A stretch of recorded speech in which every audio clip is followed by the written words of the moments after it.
Para sa unang bahagi at detalye ng ating mga balita.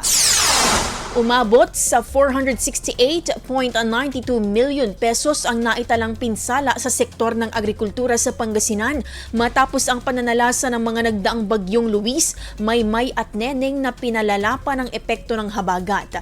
Batay sa validation ng Department of Agriculture Regional Field Office 1, nasa 10,474.79 na ektarya ng mga sakahan sa 39 na bayan at lungsod sa lalawigan ang naapektuhan.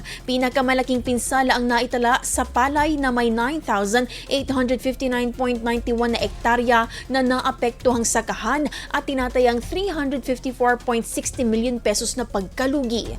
Pinakamataas naman ang naitalang pinsala sa bayan ng Mga Taram na umabot sa 136.61 million pesos, sinundan ng Bautista, Bayambang, Aguilar at Santa Barbara. Samantala, nagtala rin ng 96.82 million pesos na pinsala ang high-value crops habang umabot naman sa 17.50 million pesos ang naitalang pinsala sa mais.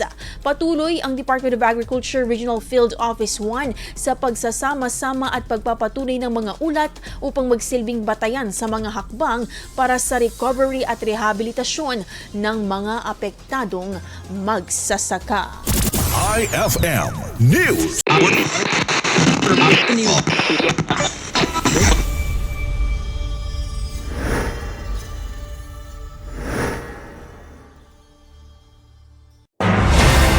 IFM News. IFM News.